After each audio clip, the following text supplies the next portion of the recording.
Selamat datang kembali di pertemuan ke-6 yang akan kita bahas materi mengenai minggu ke-6 adalah mengenai korelasi. Outline-nya ada tabel kontingensi, korelasi Pearson, korelasi Rang-Spearman, dan Tau Kendall.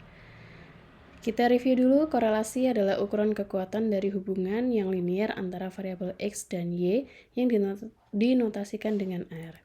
Nah, nilai R ini antara minus 1 dan 1, semakin mendekati minus 1 atau 1, maka hubungan semakin kuat. Nilai positif artinya hubungan searah dan sebaliknya. R sama dengan 0 artinya tidak ada hubungan atau hubungannya lemah. Scatterplot bisa digunakan untuk mengecek apakah terdapat korelasi kuat atau lemah. Nah, ini kriterianya. Ini ilustrasinya, korelasi kuat jika kita lihat seperti gambar ini atau gambar yang di bawah. Gambar A dan D adalah contoh korelasi kuat. Lalu gambar B, C adalah contoh untuk korelasi yang lemah. Dan contoh E dan F adalah untuk yang tidak memiliki korelasi. Pemilihan metode berdasarkan data kita bagi dulu menjadi kategorik. Bisa kita cek metodenya pakai tabel kontingensi. Kalau numerik, kita bagi lagi parametrik dan non-parametrik. Untuk parametrik kita bisa pakai korelasi Pearson, non-parametrik gunakan Spearman dan juga Tau Kendall. Yang pertama, korelasi data kategorik dengan tujuan mengetahui hubungan antar variabel yang berupa data kategorik atau klasifikasi. Contoh, apakah ada kebiasaan merokok dengan kesehatan jantung? Lalu pemakaian masker dengan penyakit COVID-19, di mana di setiap variabelnya memiliki kategori. Sebagai contoh, kebiasaan merokok, levelnya ada iya dan tidak, kesehatan jantung, levelnya sehat dan tidak sehat. Yang pertama, tabel kontingensi, tabel data jumlah frekuensi yang muncul dari klasifikasi pengamatan sampel menurut 2 atau lebih karakteristik. Digunakan untuk mengetahui apakah dua variabel tersebut independen atau cenderung berasosiasi. Struktur datanya kurang lebih seperti ini, variabel untuk tabel kontingensi 2x2 dan tabel kontingensi I kali J. Nah, uji hipotesisnya H0 tidak ada hubungan antara variabel 1 dan variabel 2, H1-nya lawannya. Lalu berikut adalah rumusnya, Chi² sama dengan sigma double sigma, kemudian OIJ dikurangi EIJ dikuatarkan dibagi EIJ. Keterangannya bisa dilihat di seperti ini ya. A memiliki C nilai yang berbeda yaitu A1, A2, sampai AC dan seterusnya. Lalu kesimpulan, jika Chi² lebih besar dari Chi² alfa atau Chi² tabel, maka tolak H0. Jika nilai statistik uji lebih kecil dari nilai tabel, maka gagal tolak H0. Contoh, misalkan 1.500 orang disurvei, di mana jenis kelamin setiap orang dicatat. Kemudian setiap orang disurvei tentang jenis bahan bacaan yang disukainya, yaitu fiksi atau non-fiksi. Sehingga terdapat dua jenis atribut, jenis kelamin dan bacaan. Frekuensi yang diamati di setiap kemungkinan kejadian bersama diringkas dalam tabel kontingensi seperti berikut, fiction, non-fiction, male, dan juga female. Apakah terdapat hubungan antara variabel jenis kelamin dengan bacaan yang disukai? Yang pertama, kita rumuskan hipotesis H0 H1. H0 tidak ada hubungan antara jenis kelamin dengan bacaan yang disukai. H1 adalah tandingannya. Yang kedua, frekuensi yang diharapkan dihitung berdasarkan distribusi data untuk kedua atribut. Pakai persamaan EI. Melalui persamaan itu, kita dapat menghitung frekuensi yang diharapkan untuk setiap sel. Misalnya, untuk E11 adalah frekuensi yang diharapkan untuk sel laki-laki dan fiksi.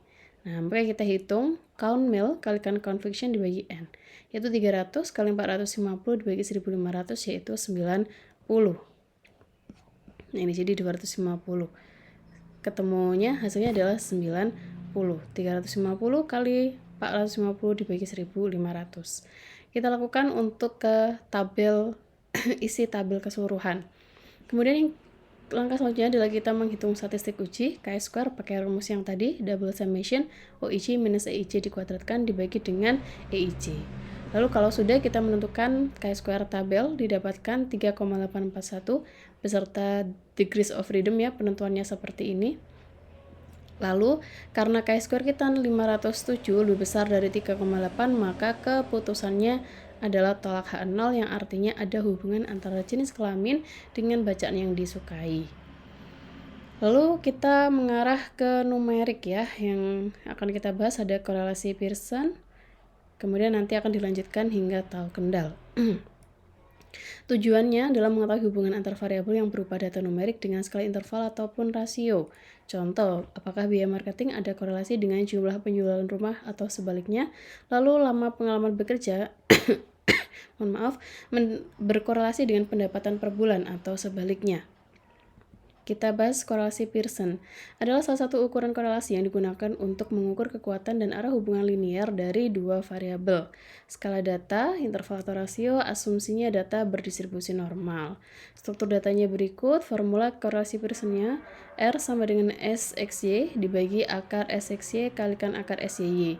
Ini adalah definisi untuk setiap dari atau pendetailan dari setiap formulanya.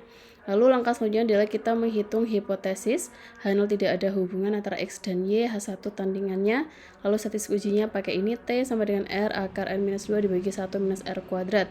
Degrees of freedom-nya berikut, dan kesimpulannya adalah tolak H0 jika statistik uji T lebih besar dari tabel.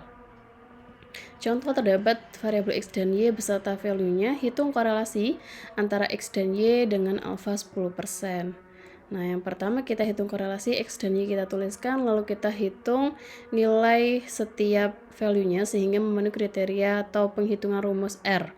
Nah, sehingga setelah kita masukkan ke rumus R ini, kita dapatkan nilainya adalah 0,92. Jadi nilai korelasinya 0,93 ya, kita bulatkan, di mana nilai ini mendekati 1, artinya X dan Y berkorelasi kuat. Contoh selanjutnya, H0 H1 kita tentukan, tidak ada hubungan antara X dan Y untuk H0 dan H1 tandingannya. Lalu T-nya kita hitung, ketemu 3,57, DF-nya ketemu 2, dan T tabelnya 2,92. Karena 3,57 lebih besar dari 2,92, maka keputusannya tolak H0, artinya ada hubungan X dengan Y. Lalu korelasi Spearman, berbeda dengan sebelumnya. Sumber data untuk variabel yang akan dikorelasikan harus sama, yaitu data interval atau rasio, dan harus berdistribusi normal. Maka pada korelasi rank Spearman, data yang akan dikorelasikan bisa berasal dari sumber data yang tidak sama. Jenis data yang akan dikorelasikan berasal dari skala data sekurang-kurangnya ordinal dan tidak harus normal. Data yang digunakan pada Spearman adalah data berskala ordinal, maka sebelum dilakukan pengolahan data kuantitatif yang akan dianalisis perlu disusun dalam bentuk ranking terlebih dahulu. Nah, ini struktur datanya dan ini adalah formulanya. Pengujian hipotesisnya, H0 tidak ada kesesuaian untuk korelasi antara X dan Y, dan H1 sebaliknya. Statistik ujinya Z sama dengan RSP akar N-1.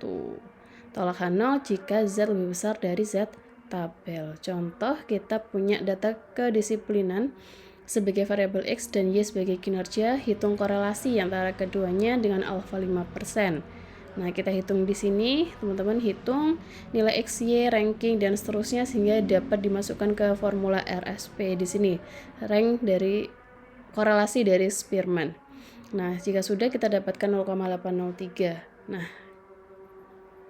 di mana 0,803 ini mendekati 1 artinya korelasi kuat.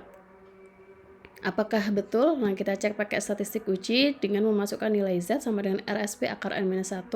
Nilai Z-nya 2,409. Kita cari Z tabel 1,96. Karena 2,409 lebih besar dari 1,96, artinya tolak H0, artinya terdapat hubungan antara variabel X dan juga Y. Berikut adalah tabel Z-nya. Cara menghitungnya juga. Yang terakhir, tahu kendal. Korelasi ini merupakan statistik non-parametrik dengan skala pengukuran data minimal ordinal. Korelasi ini digunakan mengukur tingkat kesesuaian antara dua variabel yang diamati. Sumber data yang dikorelasikan berasal dari sumber data yang sama. Ini struktur datanya, ada ranking X dan juga ranking Y. Tahu atau kendal, rumusnya adalah 2S per N kalikan N-1 atau 2 kali C-D dibagi N-1. Jika ada ranking yang sama, maka persamaan dilengkapi dengan faktor koreksi yang sama yang dirumuskan dengan ini. Ini ada keterangannya. Uji hipotesis H0 H1-nya mirip, H0 tidak ada kesesuaian antara X dan Y dan H1 tandingannya. Lalu statistik uji tau-nya adalah berikut. Tolak H0 jika tau lebih besar dari tau tabel. Jika untuk N besar kita dekati pakai distribusi normal. Contoh, diketahui sebuah ranking nilai wawancara dari 2 orang pewawancara kepada 10 orang peserta. Nah, ini ada peserta A sampai J, lalu pewawancara 1 dan 2. Kita cek apakah ada hubungan ranking penilaian dari pewawancara 1 dan 2, gunakan alfa 5%. Nah, kita urutkan dulu dari yang paling kecil ke paling yang terbesar ya, berdasarkan pewawancara 1. Berikut adalah rumusnya. Lalu bandingkan setiap nilai pewawancara 2 satu demi satu dengan nilai yang ada di sebelah kanannya. Nah, bila urutannya wajar atau konkordan beri notasi C. Ini ya C. Sedangkan bila tidak wajar discordant adalah D ya. Seperti ini ya, discordant. Lalu hitung nilai C, D, dan selisih dari C dan D. C ini adalah konkordan, D adalah discordant. Nah, karena ada ranking yang sama, maka persamaan hitung faktor koreksi dengan formula seperti ini, Tx dan juga Ty. Summation untuk total C 34, D 9, dan C minus D 25. Lalu kita hitung taunya, ketemu 0,57. Nah, kita masukkan karena H0 tidak ada kesesuaian ranking antara wawancara 1 dan 2, H1 tandingannya taunya 0,57, lalu tau tabelnya 0,014, sehingga dapat disimpulkan karena 0,57 lebih besar dari 0,014, keputusannya tolak H0, artinya ada kesesuaian antara pewawancara 1 dan pewawancara 2. Ini adalah tabel dari tau kendal. Terima kasih, semoga bisa bermanfaat.